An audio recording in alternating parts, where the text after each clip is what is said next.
How's it going, everybody? Jason Croft here. Welcome back to What's Working Now.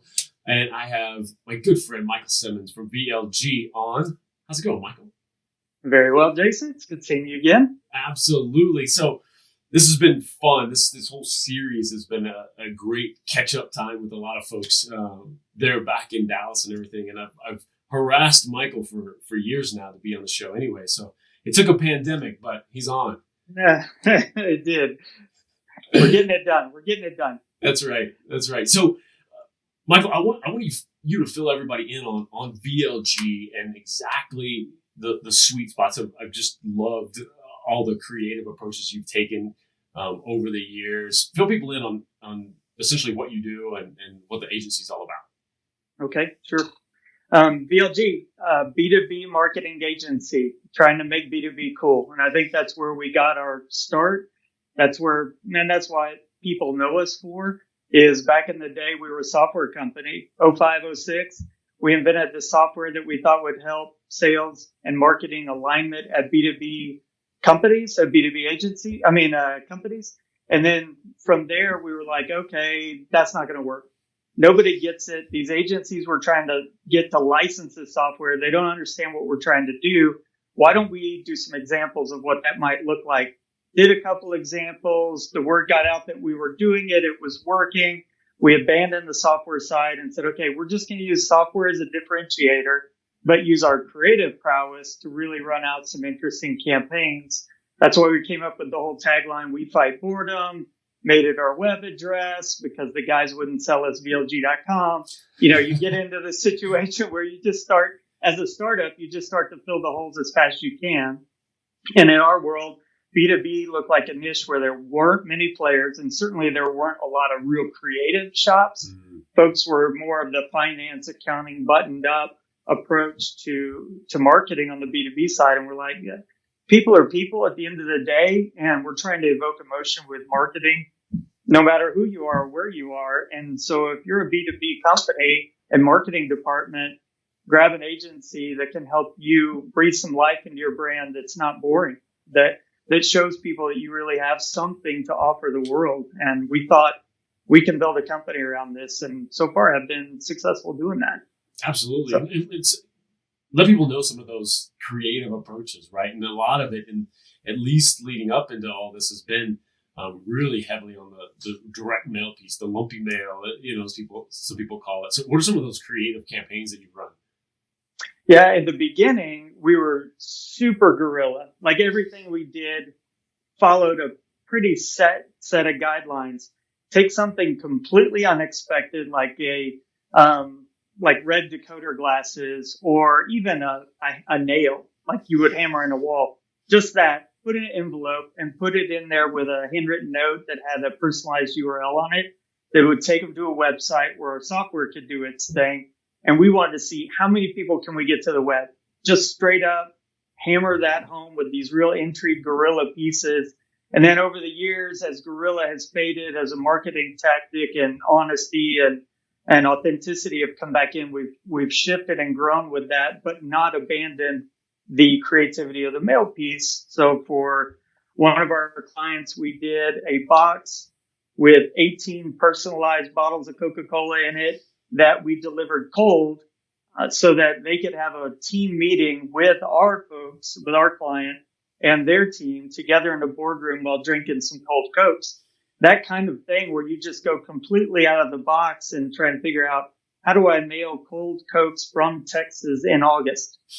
That's not an easy thing to do. So, but it's that kind of challenge we like. But fortunately, that's only a half of what we do. And we kept the digital side of us. So we're a digital shop, very campaign project-based marketing program. So it's really siloed into very specific objectives that our clients are trying to achieve at any given moment in time, which works well with B2B because they are very campaign driven, very objective driven.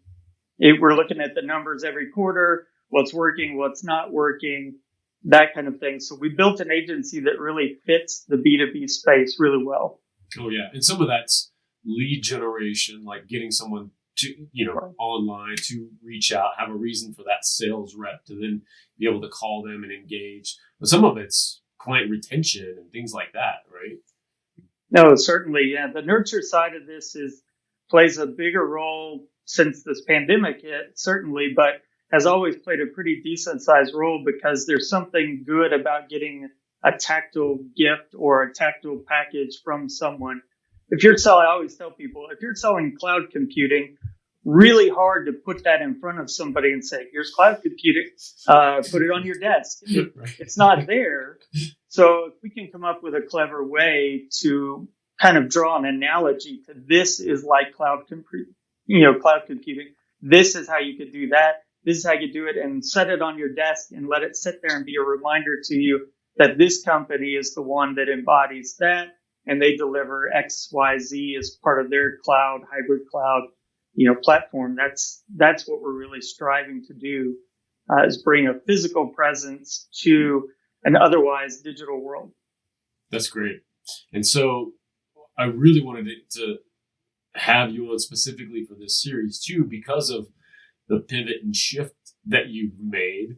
Right. Certainly when March hit, all this craziness hit, the direct mail leading with that doesn't seem like the best option, right? So what's going through your head at that point?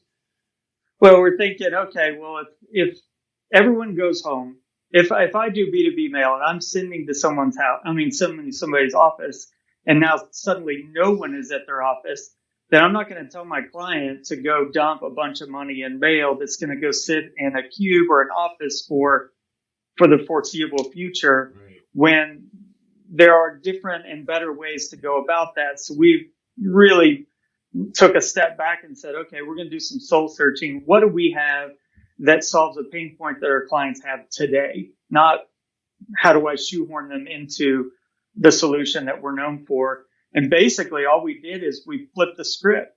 We said, okay, instead of mail as the icebreaker, mail as the first touch, let's do mail on the back end.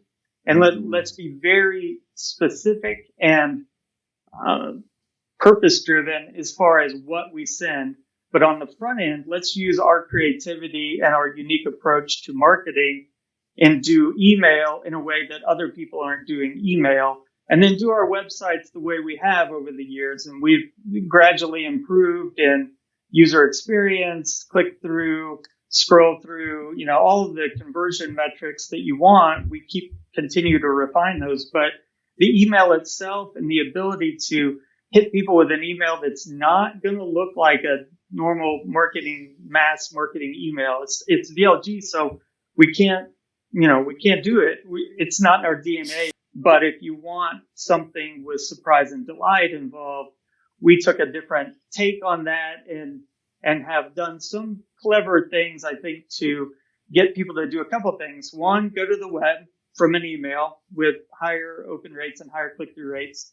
And then two, attack some of the data decay problems that people are going to start to see more and more by getting those home addresses, which people thought, people aren't going to give us your home address for B2B or they're not going to do it.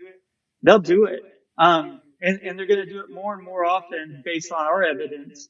Well, these employees that are now working out of their house still need to be exposed to the offers and opportunities that our clients can give them so that they can do their job better and have successful companies. One little pivot and you're off to the races. Like, I love that so much, that little tweak, and we can, it doesn't take a pandemic, right? To do right. That sometimes, it's a great reminder to sort of look at things often and go, the market's kind of telling us this. Can we just stop everything for a second and think about this and look at it from over here right now? And then maybe that's exponential growth after that. Right. Well, I'm so happy things are rolling for you guys over there, and say hi to the whole team for me. And very good. Yeah, they all miss you. Yeah. Thanks so much. We'll talk to you soon. You bet. All right, take it easy, man.